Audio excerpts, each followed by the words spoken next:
questions for our speakers? You can continue writing any questions you may have in our chat, but we could also, so we will move to our last piece of our session, which is a reflection amongst all of us. So we are going to open it for more questions and reflections. If you're interested in sharing your experiences, or if you have any further questions, Achala will help me facilitate this piece. So before we start, I just wanna mention that for me, what has stood out, just a phrase that stood out as Karen was giving her presentation, was diversity is a fact, inclusion is an act. And for me, it tied to Monica's presentation in terms of hopes. And because I had been struggling with this whole idea of hope, right? And how it works in our lives. So I have been finding that there is a difference between the hope for and the hope to, you know, the expression I hope for and the expression I hope to. And the first expression involves waiting, sort of a little bit of waiting. I hope for the weather to turn better. So it's sort of like an action that is outside us. But I hope to, it indicates more of an action from within us, right? So I hope to be able to change what I'm going to do tomorrow, or what I'm going to do today, or what I'm going to do within this strategy to provide a better access to resources for my children. So, you know, the hope too involves action, right? So it's more hopeful to me. So it sort of ties to this diversity, the fact that diversity is a fact, but inclusion is an act. So when we hope to act in terms of the inclusion as an act, as an action. So I'm just going to move to our reflection piece. And I'm going to start with Achala. Maybe she can pose the first question. Sure, thank you, Maria. This was a really good and very informative session today. Thank you for all the speakers, and this is a great start to my day. So Maria and I got together yesterday and we thought of some of the questions. And also I think this is an opportunity so that we can interact and ask questions and reflect on what we discussed today. So the first question today is, what was useful to you this morning? And so if you have any questions or any answers for that one, please participate. And what was useful to you this morning is the question.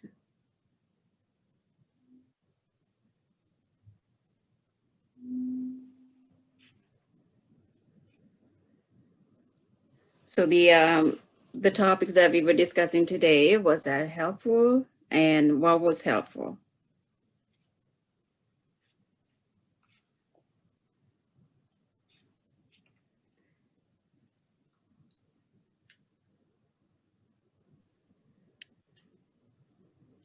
Anyone? May I?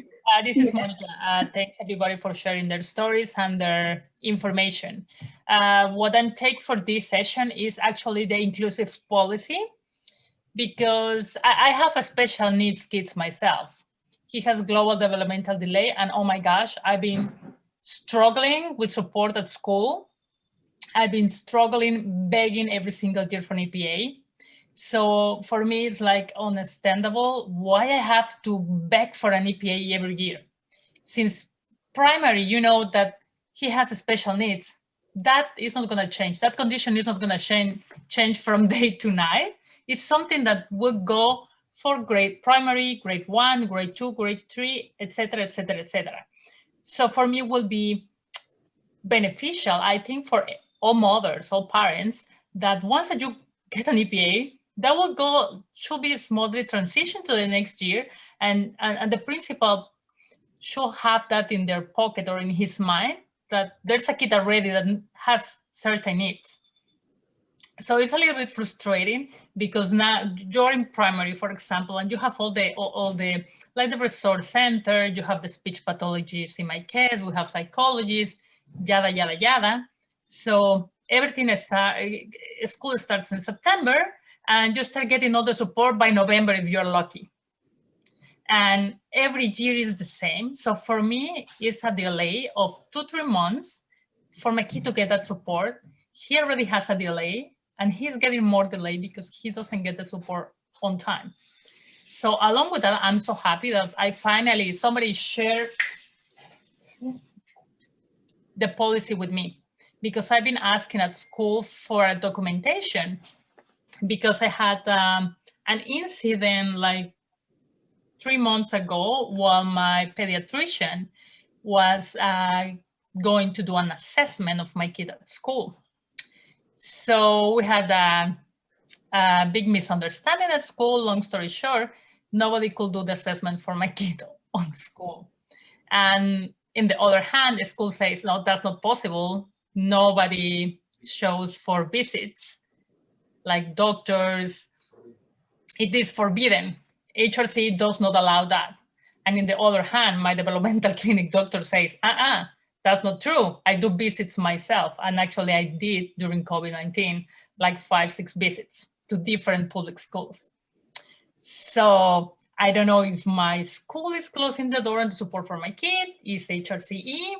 I already called, sorry for the technicians, but the supervisor of my school, she said, well, we cannot do that.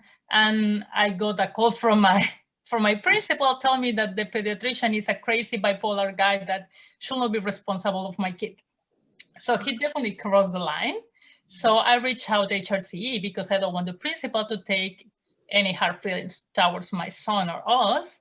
We are immigrants, we are from Mexico.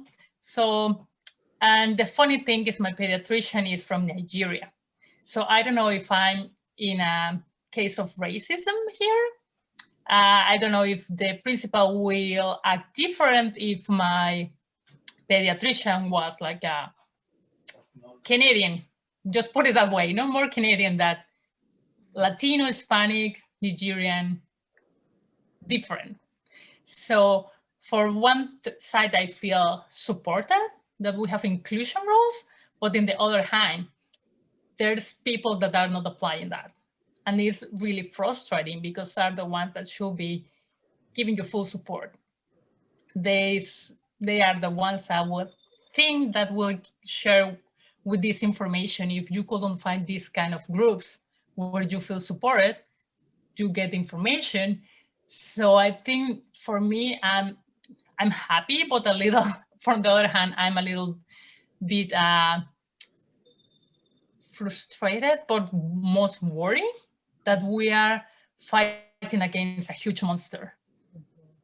So I'm happy that I found this group. I'm lucky and blessed that I got invited.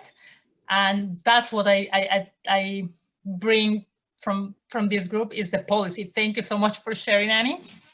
And I'm open if somebody has any ideas, any share. And as Monica, my son was lucky that we didn't know that he has special needs. We just live close by WeCare and we got there.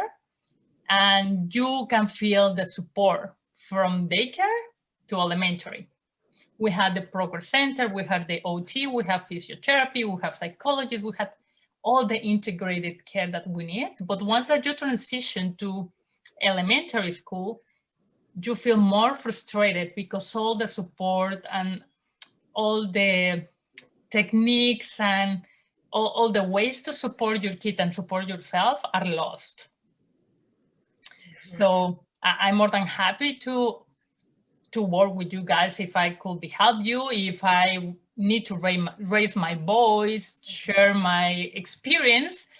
Long story short, also I have a side issue with Health Nova Scotia because there's no integrated facilities for children here to get, like we have, the rehab center for grown-ups.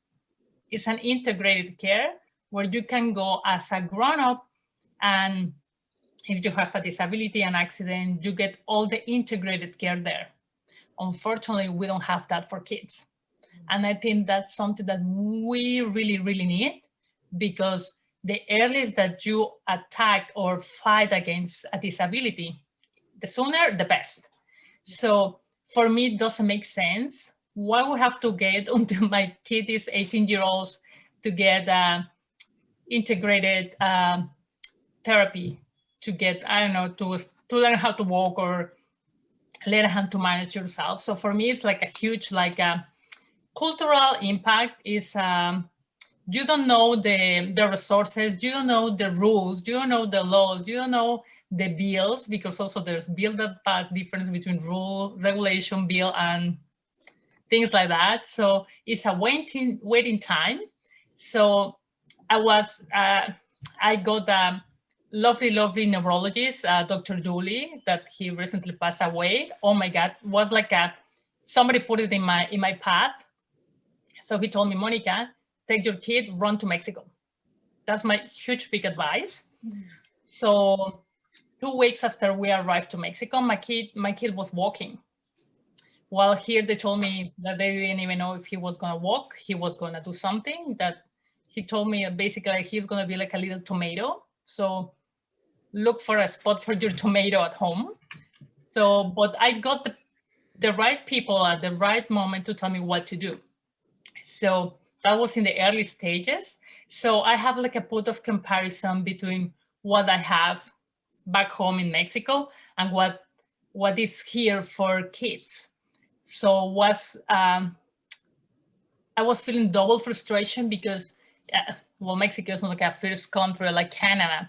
So you will think that we have everything here on hand, that you have full amount of monies, and that's the idea that they sell you when you move to Canada. That is like the American dream, but this is the Canadian dream. No, you are safe, you are full supported, but they don't tell you the true story that you also need to fight as an inclusive family. You have 2 stigmas, that you are not Canadian, so they either do racist or do bully. I'm pretty sure that most of the people that are here have been feel like that at some point when you move here, even because your accent or your looks or your beliefs. So you have that stigma. And if you are blessed to have a kid with disability, oh my God, you are double stigma. So it's really hard to fit. It's really hard to feel like secure in a bubble. So for me, thank you everybody, because now I know that there is a forum where you can express your feelings, your concerns, and maybe we have the same situation and you know how to handle it. So thank you so much. And I hope we can have these kind of webinars more often. That will be really helpful. So thank you. Thank you, Monica, for sharing that. I think I see sorry, I see Annie, you have your hand up. So yeah, so I'll just respond quickly, Monica, to some of the pieces that you said. I don't want to take up too much space and time so others can share, but I made notes, and a lot of your comments are you know, things that we've heard before from other individuals, and very important points that you raised, things like the allocation of teacher assistants, for example, and also that communication piece as you transition from preschool into the public school system, and how it can be done in a way that is comprehensive as the services that you would, and connected as the services that you receive in the preschool. I talked about the inclusive education policy. We also have other policies specific for students with disabilities. We're currently revising those so they align with the inclusive education policy, but those really do talk to the process around how you access services for a child with a disability in the school system.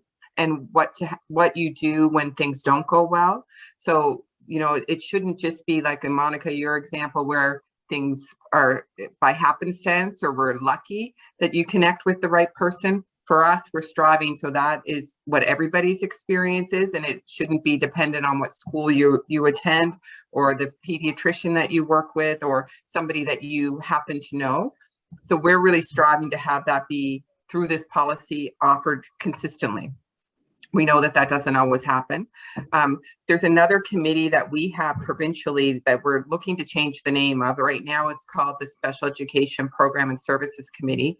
And I think one of the name change is going to have it be something like the Council for Students with Disabilities in Education. It's comprised of many different organizations and many different family groups. So for example, Autism Nova Scotia is there, and Inclusion Nova Scotia, which used to be the Association for Community Living. We have many different groups. I definitely see, and recognizing that not all your children will be children that have disabilities, but for those that do, there would be points of intersection with this group. So I will speak with Peru and Karen after, because I would love to be able to, you know, we look at Peru bringing and Karen bringing forward concerns and issues and topics, but to have first voice and lived experience really inform us is so much more powerful, and it makes sure that what we're providing is reflective of the needs of the community. So I'm seeing that might be another mechanism or way for us to connect and communicate and make sure that the issues and the concerns specific to your families are reflected in the work that we continue to do. So those are just some of those pieces, and some of the information that we might be able to pass along through Peru around. We have a parent guide, for example, for parents of students with disabilities, and we're developing a parent guide for parents of children transitioning in from early intervention into school. So some of those pieces that we're updating and then translating, we'll make sure we can feed into this group. But it's, I think for us, more important that you're involved in the development of those materials. So it's not just us giving them to you after. So making lots of great notes, and we'll stay in touch about other ways that we can continue the conversations. So thank you, Monica. No, thank you. I just want to quickly say thank you, Monica, for asking the questions and sharing your experience. Only by sharing and asking questions is what we will raise awareness about what is happening in your school and what are the hindering the progress of our journey. So I just want to say thank you, and I encourage everybody to share too as well.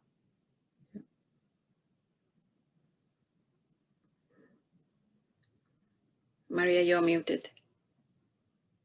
Sorry, I believe Albana wanted to speak. Okay, but I think you're muted as well. And thank you, Annie, for the response. Yeah, I just, according to this whole conversation that was very interesting for me, I just was thinking if I could help or give my support working with kids, because my background from my country, I have a university degree in psychology, and I have almost 14 years working in psychology in Albania, because I come from Albania, and this is the third year here in Canada and the second year here in Halifax. And my purpose or my goal is to stay close and to support everyone that needs help. And actually, I just recently graduated for another school here in Halifax, business administration. And the reason that I choose this is to find any opportunity to mix the psychology and the administration and customer service with each other, and to give my support. And I'm just wondering if anyone has any link or website to be part of helping children with their difficulties.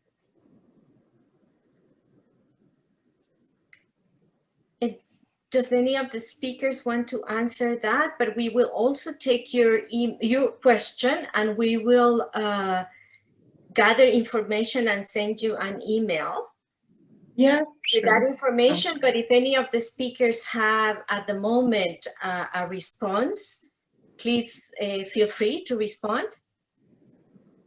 I just would love to have you email me. We have a group of provincial psychologists that are coming together. We brought them together pre-COVID or during COVID to look at what they can do as a professional body when we had students at home, and they're continuing to work and look at diagnostics and assessments. And so I put in the chat, as soon as you started talking, send me an email. If you send me an email today, I'll connect you with our provincial, she's our learning disabilities consultant, but she is also a registered psychologist and is working with psychologists across the province.